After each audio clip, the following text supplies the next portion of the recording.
Hello everyone, आज हम RVNL यानी रेल विकास निगम लिमिटेड कंपनी के बारे में बात करने वाले हैं क्योंकि इस कंपनी से ज़बरदस्त अपडेट निकल कर आ रही है, जिसके बाद हमें मंडे से इस कंपनी में तेज़ी देखने को मिल सकती है। और साथ में ही इस कंपनी में जो लगातार हमें गिरावट देखने को मिल रही है उसकी वजह के बारे में भी बात करेंगे और इस समय हमें इस कंपनी को बाय सेल होल्ड क्या करना चाहिए, इन सभी के ऊपर बात करने वाले हैं। तो आइए वीडियो को स्टार्ट करते हैं। दोस्तों, आरवीएनएल लिमिटेड कंपनी का शेयर प्राइस अभी 324 रुपये 10 पैसे चल रहा है। आज के दिन इस कंपनी में हमें -0.14% की गिरावट देखने को मिली।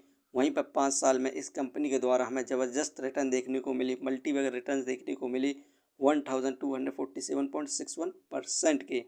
5 साल पहले इस कंपनी का शेयर प्राइस मात्र 24 रुपये 5 पैसे था। वहीं पर हाईएस्ट 650 पर गया था। उसके बाद लगातार गिरावट देखने को मिल रही है और इस कंपनी का सपोर्टिंग रेजिस्टेंस 302 रुपये है। यदि इस कंपनी का शेयर प्राइस 302 पर आता है तो न्यू इन्वेस्टर बाय कर सकते हैं और जो लोग इस पर इन्वेस्ट कर रखा है वो इस समय होल्ड कर रखें, क्योंकि अब इस कंपनी में तेज़ी आने वाली है। वहीं पर इस कंपनी से जो लेटेस्ट अपडेट निकल कर आ रही है उसकी हम बात करें तो यहाँ पर आरवीएनएल को ईस्ट कोस्ट रेलवे से प्रोजेक्ट मिला है 9 करोड़ 64 लाख का।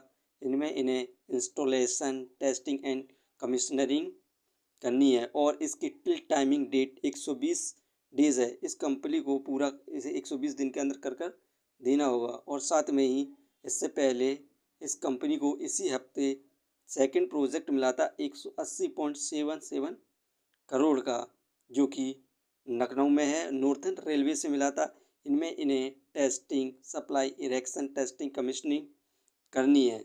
दोस्तों, इस कंपनी की मेन गिरावट की वजह जाने तो यहाँ पर कैश फ्लो है, क्योंकि इस कंपनी का जो कैश फ्लो इस समय नेगेटिव हो चुका है 1254 करोड़, जबकि पिछले साल इस कंपनी का कैश फ्लो 1878 करोड़ पॉजिटिव में था। और इससे पहले इस कंपनी पर कैश फ्लो पॉजिटिव में था 1754 करोड़।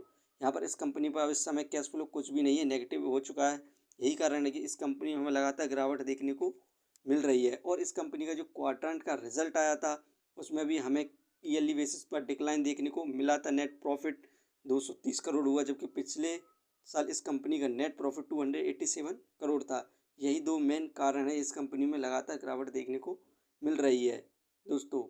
लेकिन आप इस समय इस कंपनी को होल्ड कर रख सकते हैं, क्योंकि अब इस कंपनी में 2 महीने में इस कंपनी को 4 से अधिक प्रोजेक्ट मिल चुके हैं और इस कंपनी में अब तेज़ी आने वाली है। यदि आप इस कंपनी को 2 साल तक होल्ड करके रखते हैं तो इस कंपनी से आप अच्छा खासा प्रॉफिट गेन कर सकते हैं। फ्रेंड्स, ये वीडियो सिर्फ एजुकेशन पर्पस के लिए थी। यदि आपको कंपनी के बारे में जानकारी अच्छी लगी हो तो हमारे चैनल को सब्सक्राइब करें, जिसका नाम है स्टॉक एनालिसिस। धन्यवाद।